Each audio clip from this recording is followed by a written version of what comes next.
Hello and welcome to this video. And on this video, I want to ask the question and try and answer it. When the question is, and the title of the video, is this the best format for music ever invented? Is the CD the best format for music ever invented? Okay. Now, what's inspired this is the video that MarySpender just brought out. And I enjoyed it very much. She's brilliant at really laying down all the facts in an interesting and compelling way. Beautifully shot, unlike my videos, very well made, beautifully done. And I learnt a lot from it, and the link is down below, and I suggest you go and check it out. And one of the things that she discussed in it, I found very, very interesting, because I did a video a few weeks ago about CDs. It was about a whole host of things, but it was called something like, did the CD save music or destroy music? That's quite a clickbaity title. It saved music in that it was a better format than vinyl, and this is what we're going to be discussing in a minute. It was an easier format than vinyl. It gave you more places where you could play CDs, and it allowed the music industry to resell a lot of the incredible music that was made in the 1970s, which actually saved those groups from, I think, dropping into obscurity.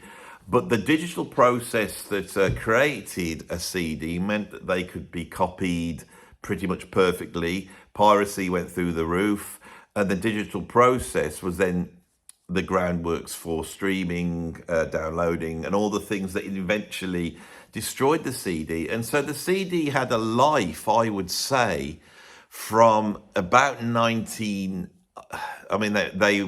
was invented in 1979. The CD started to get produced in 1982. I bought my first one in 1984, 85. I think it was 1985. And I was quite quick on the uptake of getting one, but not super quick because I wasn't rich. So if we're looking at 1985 as being the starting point, and then when does CDs die? 2010? If you say 2015, we're looking, what's that? Is that, that's 40 years, isn't it? 40 years of the CD being there. Now, the vinyl album, so if we say CDs took over from the vinyl album round about 1990, let's put an overlap there, and the vinyl album emerged in the 1950s, again, we've got another 40-year cycle. I find these things interesting. I hadn't even thought this before I started the video, but here I am exploring that idea. That maybe formats have a lifespan. Maybe it sort of correlates to these epochal changes that are going on that we sometimes discuss here. Maybe that will come into play later on in this video as we start to explore this. But what MarySpender said in her video was, that I found very interesting, was an observation she'd had in the comments to her video. And it was the fact that many people were saying, yeah, you might love your vinyl, and we know you collect vinyl, and everyone knows I collect vinyl. It's all about the vinyl, isn't it? It's all about the vinyl. But so many people were saying that the best quality is CD. I want to discuss that specifically on here. I think there's a really strong point, and I think it might be a good idea to explore that point and not fight against it. So let's start at, not at the beginning, but let's start at the demise of the CD. This is the ecstatic music of Alice Coltrane, and then it says a really long word that I'm not even going to attempt. But look at this, right? This is a nice object, right? And when I open it up, I've actually got a book on Alice Coltrane in here, a whole book here. This is why I pulled this one out. There's a little bit there with, we got some notes. And then when I pull the CD out, if I can, I'm trying to put it out. There we go. And we got a lovely CD there. And that's a lovely artifact. This is a lovely artifact. CDs often weren't lovely artifacts. We'll get into all that, and I'll just drop that down there. So, the CD. The digital format of the CD means that when the laser reads that disc, and it then gets processed into music. If the laser is capable of taking in that information and processing, what you hear is I don't want to use the word perfect, but it's probably the best word to use. It's not perfect, but it's a very consistent facsimile of the music. And so once the laser has read that CD information, if another CD reads the information, it's pretty much the same information. What do I mean by this? I mean that if I was to put a vinyl album on, however carefully I've kept it, that vinyl album will be affected by the way it was pressed. There'll be tiny anomalies there. The sort of vinyl it's pressed onto, tiny anomalies there. And then surface noise and scratches, and that will be a much greater thing. So no two vinyl albums sound the same, because no two vinyl albums will have identical scratches on it. To get the sound out of that vinyl record, you have to spend a lot of money. It's not instantly there, okay? If you buy a very, very cheap turntable and some cheap headphones, blah, blah, blah, you are gonna hear a very big difference in sound. Whereas with a CD, if you've spent your money on a £50 Walkman and you bang the CD and put the headphones in, you're gonna have a lot clearer sound. So not only is it arguable that the quality is greater on a CD, but also it's greater in a wider variety of places, right? And that gives the CD a massive advantage. All my music listening is done in the car. My car has got a CD player in. The car I had before has got a CD player in. If I didn't own a car with a CD player in, I don't know if I'd be here now, because my listening happens in the car. Now, before that, I had a car, and I had an old, when the iPods first came out, and I clicked my iPod in. I never listened to an album. Once I had the iPod, the albums were gone, and I didn't listen to difficult music. I tend to have about 3 CDs in the car. I've done videos here, what's in my car, you know, and I'll listen to those CDs over and over again. Especially if I don't like them, I will listen to them over and over again. So when we look at the CD, is the CD better than vinyl? Well, let's do the pro and con, right? In terms of presentation, the CD is good. I can have a nice little book. I can stick it on the shelf. And it is portable. I mean, that's much easier. You know, it's like I could carry that around a lot easier. I'm glad I don't have to store vinyl albums in my car. That would make it really difficult. And it's like I can post that through the post to someone and it will go through their letterbox. So that's all good. But the vinyl album, in most people's household, that is a big image in your house. The vinyl presentation has a romance that this does not have. Now, this one's more interesting, but this is a much more expensive production. But the sort of crystal case that you drop your standard CD into really doesn't have that romance. But the thing with that is that allows, that democratizes the production of product for the artist. It's so much easier for someone to create a CD that will have a bit of romance in it. You can design your inner sleeve and you can design the cover, and people could hold it and they can look at it and read what you want to put on it. And the more money you make, the more you can spend on it and make it more and more lavish. And I think there's a certain point with the CD, with a greatly packaged CD, where it's almost vying with a vinyl album. But a vinyl album is definitely better on that count. Now, when it comes to terms of actual quality, quality can be measured in a number of different ways. So often with quality, what we're talking about is detail. And the detail is in the high frequencies. The high frequencies draw the detail in. Bass notes are not detailed. They're woolly and woofy, right? This can be equatable to the spectrum. If you were to shine a violet light into your room, you'll see everything's quite detailed. If you beam a red light in, which is a lower frequency, it will be slightly out of focus, right? Because the red light hasn't got the detail. So a CD is able to draw that high range up. And it can pretty much, you could put any frequency you want on a CD. You can't on a vinyl as a cutoff. Now, if you want to go down to the bass notes, you can go way past the sound of human hearing, but with a vinyl album, you can't. And so there's a cutoff there, and And so at the extremes, the treble and the bass, the vinyl album is struggling. Now, if you've got a beautifully pressed vinyl album, a beautiful amp, a really good record player with a beautiful stylus, really nice amps, right? What you start to hear is the quality of the middle, right? Now, if you read David Byrne's book, How Music Works, there's an incredible chapter on there about digital recording and how when digital recording first emerged, people just didn't enjoy it as much. There's something in the acoustic makeup of a digital signal where it has been chopped up and regurgitated and pushed out, which is different to hearing something which is essentially wobble all the way down the process. It's analog wobble, right? You sing into the microphone and it wobbles that diaphragm, right? And then that diaphragm, goes down with electrics and it wobbles something going to tape. And then the tape then is transferred to a groove, and that groove will now wobble your needle, which will then be taken by electric signal to your speaker, and it will wobble your speaker, which will then push air across the room in a certain very specific shape into your eardrums and will wobble your eardrums. So the wobble is consistent all the way down. With digital, there's something else happened. It's fascinating to think that if I was to take this CD, instead of playing it on a CD player, was to take the files on here and open them up, I would find that basically the pitting on this CD is basically transferring zeros and ones. It's just a transfer of numbers into a computer.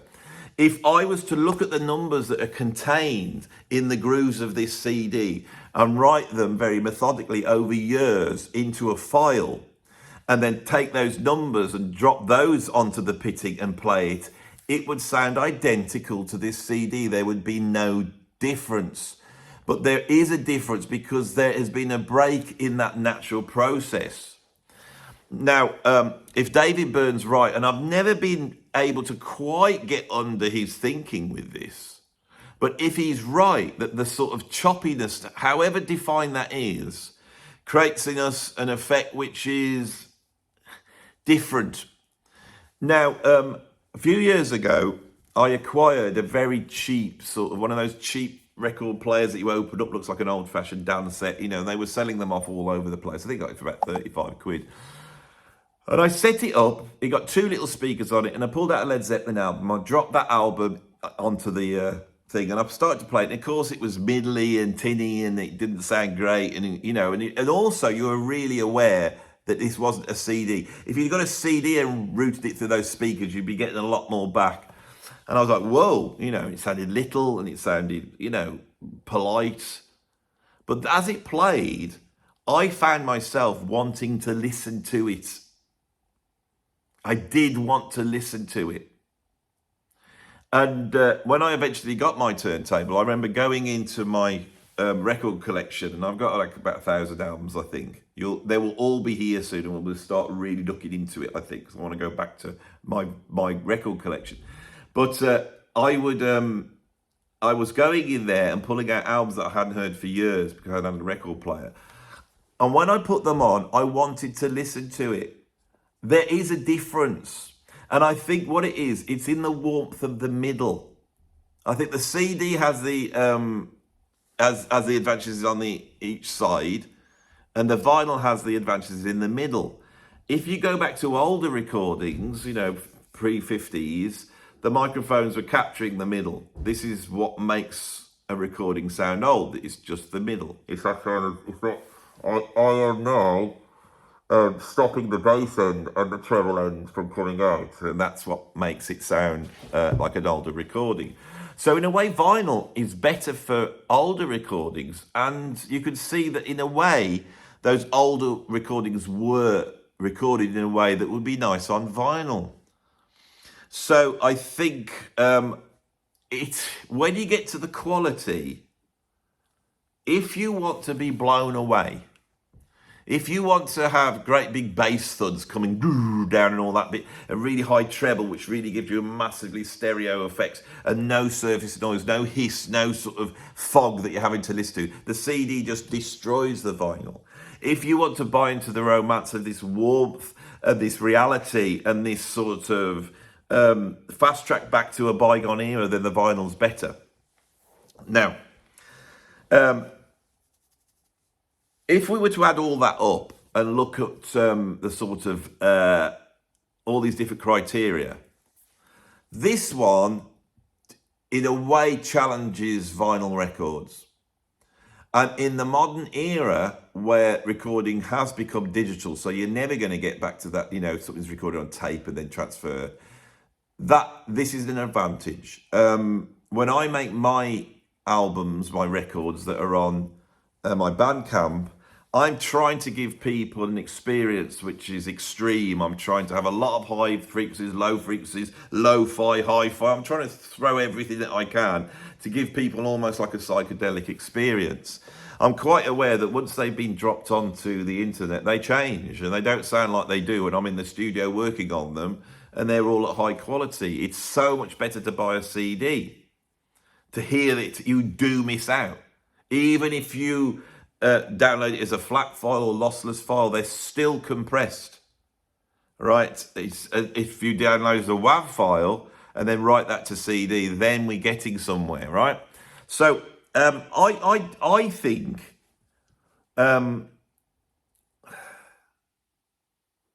think we have to make a decision, or if we had to make a decision on what is the best format. My point is, the point of this video, and it's like an answer to MarySpender, because she was hinting at it, and I thought I wanted to say it categorically. The music industry and the way it works can be whatever we want it to be. It can be whatever you want it to be. It can be whatever I want it to be. If the audience wants to buy CDs and not download, they will go and do that. There is foibles in aesthetics which go beyond just basic market forces. And I think what vinyl and CD has, and it's something that has been lost in this download and streaming age, is the quality of actually owning something. And by owning it, you own a bit of the band. And by owning a bit of the band, you are joined with that band, which gives you an experience which is much closer to like being in a family or having a cultural statement about yourself. So MarySpender's very interesting observation that it's young people who are buying CDs, I think is correct. And I think the reason is because we're living in an age where there is no contemporary music scene anymore. In my day and your day, you had all the music in the past. Most of it was deleted. You couldn't get it at all, right? You went down to the record shop and it basically had all the new records in and then big sellers of the old records, okay? You had a singles chart, which was promoting an album chart. You were in and went, what's number one? What's the top 10? And you bought that single and took it home. The radio for kids would be playing music that was out there and then, right? If you put Radio 1 on now, and this is the sort of kids radio station here in the UK, they're going back 10, 20 years. And they are redundant anyway, because the kids aren't getting their music from there. The kids are getting it from Snapchat, Spotify, TikTok, all these different places, and they're all being shared across. My youngest daughter, who a few years ago was just listening to sort of the pop music that's pushed at little kids, has got to that point where she's become very interested in music. So she keeps coming in asking me about bands, and she's asking me about Velvet Underground, she's asking me about Joy Division, she's asking me about The Clash, about The Specials, about Madness, about the Stone Roses, about Oasis, and bands like Oasis and the Stone Roses are now taking her back to bands like Orchestral Manoeuvres in the Dark, a whole host of bands. And she is studying this. Now, the fact is, if you're a kid, right, and then you start to discover this older music, because it's all there. This is why someone like Kate Butcher a few years ago could go to number one all around the world. She has something featured in a film and then bang, It's number one. Because we don't have a contemporary music scene. We have the whole existence of all music out there.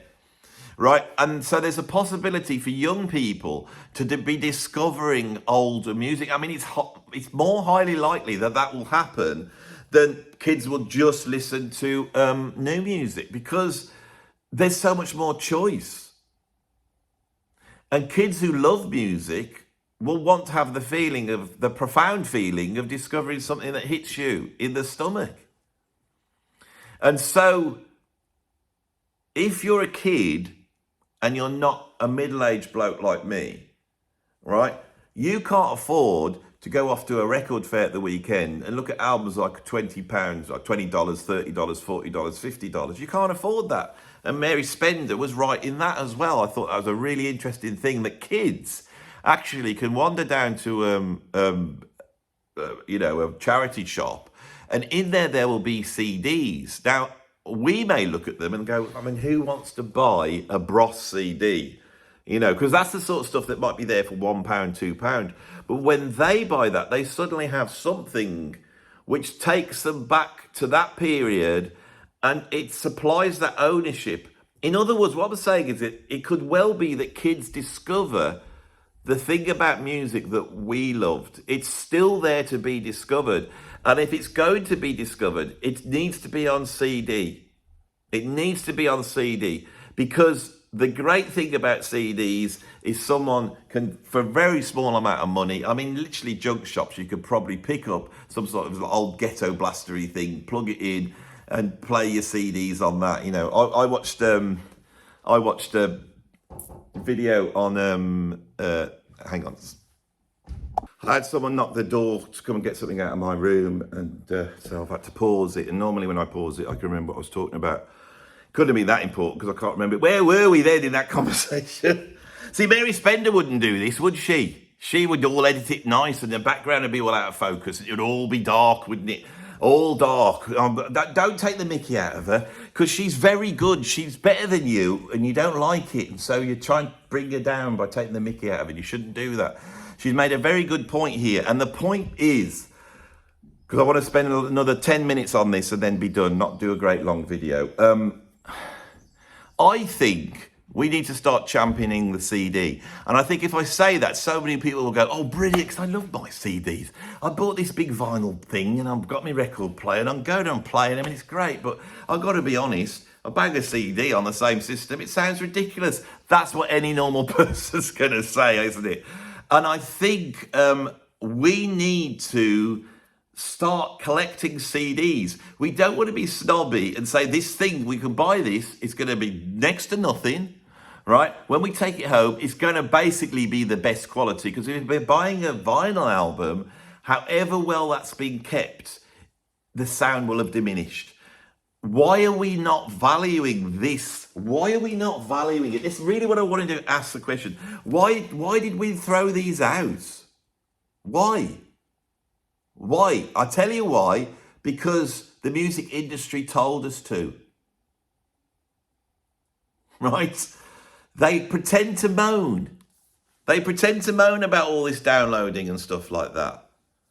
But I know that the big labels being able to sell that stuff back to us again, and they did sell it back to us. As soon as they got their Pink Floyd catalogue and dropped it on Spotify, it started making money again. And then they were able to, once that was there, sell these other two things to a minority of people. One is to the vinyl snob, so you'll get Dark Side of the Moon or the vinyl. But if you really want it, if you really want to have it at its peak with access to a whole ton of stuff, it will be the CD version. Over and over again, it's the CD version. The height, if you're into Dark Side of the Moon now, the highest thing you can own is not the big vinyl box set that they've released with everything on. It will be the CD. This is the highest, best format that was ever created in the era of recorded music, right? And it's so good, I think that we have forgotten how good it is. The other day, I came out of a charity shop because I'd bought, what did I bought from there? A mirror and a wardrobe, right? So I go to pick those up. And at the back, there's a great big box with CDs in. And I said to the guy, can I have some of those CDs? And they went, no, that's been chucked out. You can't have them. They're being chucked out. And I went, okay, mate. So, it was out on the pavement. So I said, okay, don't worry about it. So they went back in and then I waited around. And then I grabbed the CD. And I felt like I was pilfering a little bit, but I'm confessing it here. And I pulled up a couple of CDs I picked up a Damien Rice CD and I put it on in the car. And I hated it. There's one track I really liked on it, but because I hate that whingy songwriting thing. But the fact that I had it on CD and the fact that I remember it coming out around about 20 years ago, the fact that I remember it was really critically acclaimed. I know it's a good album. I wanted to own it. I grabbed it and it looked nice and I was happy I got it and I put it on and I didn't really like it. But I thought, well, I got a Damien Rice CD for free. I could have grabbed a whole bunch of stuff out of there for free. Incredible music at high quality. I could take it home on my big stereo setup I've got here. Cost about $2,000. And I could turn it up and it would have taken my face off.